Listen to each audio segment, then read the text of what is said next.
up is Jak and Daxter, which you didn't get to play. Know, dude, I've been working my ass off. Yeah. It's just like, you know, I even have the UMD, right? Yeah. I'm like, so I was going to Too play busy. it on the drive over. Just trying to like use my knees. Just like, no, I got to review it. Don't you know in California those bastards have outlawed gaming while driving? Not yet. You can't text. I Yeah, think they're but working you about can play texting. PSP. No problem. No problem. So Jak on and the Daxter. other hand, I was on a 20-hour round-trip flight. You know, so I was like 10 hours there, 10 hours back.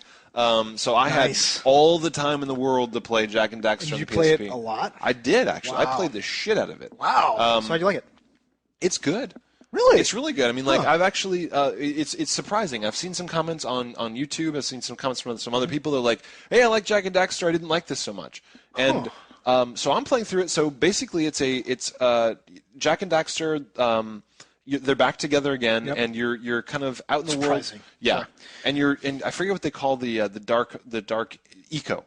So there's this dark eco that can make Jak change forms, and you're going around, you're kind of collecting it, and you're trying to save the world as always. Sure. So the new elements of this game are there's you get a couple different eco powers where you can like throw a ball out and shoot it and explodes, or you can bring platforms up from the ground. I remember that part. Yes. So They're mapped to the different buttons, right? Yeah, Something exactly. like that. So you as you go through the game, you start getting different eco powers. So you're running around through a platformer as usual, and then you're kind of using these different powers, but they've added more to it where you're now flying around in space in a totally customizable ship, where the more ships you kill, the more parts you get, the more you can buy things that speed up your ships and make them more agile. Kind of interesting. But how does it compare to Ratchet and Clank's space combat? Because I didn't really like Ratchet and Clank's space stuff that much. It's actually a lot more varied. Like, so the Ratchet and Clank space combat is 2D. Yeah. You're on a plane. So this is actually Oh, so it's like Elite or whatever. Like yeah, and I mean, like, and it's not just kind of like in a fixed world like in Ratchet and Clank. This is like you will fly through 3D levels where you could actually land and play, and then get back in your thing wow. and fly around, and then you'll actually have like collection quests where there's like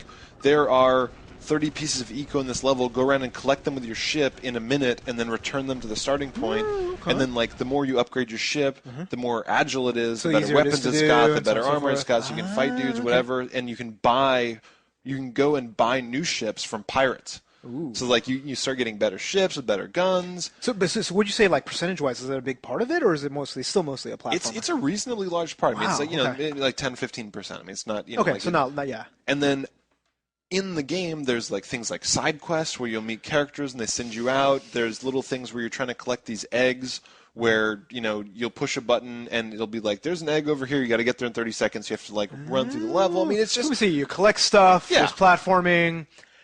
It's- Pretty much automatic. it's the usual. I mean, yes. But you know, but here's my question though. I mean, Yeah. like you're talking about like you love it and all, but it's on the fucking PSP with the nub. yeah.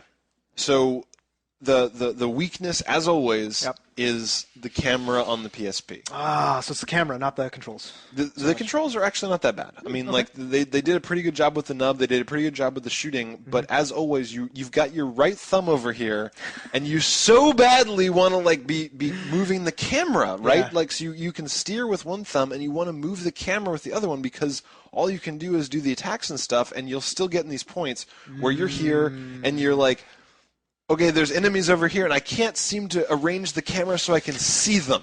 So let me run away and then run back so that the camera realigns behind. It's so just, you basically it's got the camera's another it's enemy a again. battle. Basically. It's like the PSP is never going to be the world's greatest platform for platforming for 3D games. It just really isn't. But I think, there's some games that did a really good job. I mean, God of War did an amazing job using did the a with the good cameras. job. But I think it was like, I think the thing is like developers have to be really amazing at working with the camera to do it right? You Because what basically they have to do is they fix have to cameras. script it, basically. Yeah. Like, you have to take every scene in the game and make sure that, like, when you go in a yeah. room, the camera backs in the corner of the room, or it comes around behind you in a doorway. I think Uncharted did a hell of a lot of that. They 'Cause did. I was looking, I'm like, wow, that's a really, like, you don't think about it, but it's like, that's a really smart camera. Yeah. It's like, why is it following me exactly at the right procedure? I'm like, Yeah. that's got to be scripting, right? I mean, so they did. You thinking maybe Jak didn't do as good of a job? They did an okay job. Okay I mean, it's job, not like It's God not like, of War, good job. but not as bad as say the Ratchet that was on. Right? No, that Secret was Agent terrible. Clank, I guess. That right? was yeah. yes. I mean,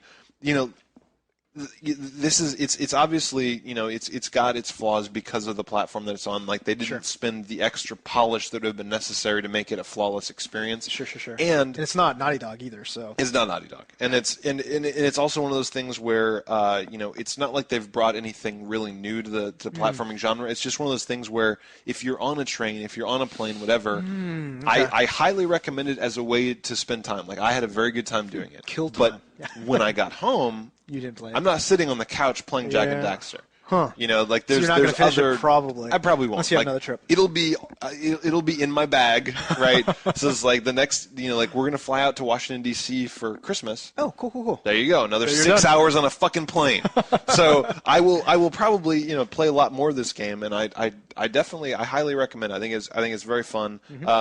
Not going to change the world. It's not like it's not awesome. So maybe not like full price. Maybe not if you can rent it, maybe. Sure. But it's just like it's good. 4 days. Yeah. I mean, it's good if you think you're going to be in a mobile situation. Like, that's what I'm going to say. A lot of stuff is really good in a mobile situation. I mean, like I'm willing to play like Tetris. Right? It's like, well, yeah, this is awesome because it's better than looking at the scenery. Yeah, exactly. Like, I don't want to see this like homeless lady sticking her hand down her pants. No, that's not fun.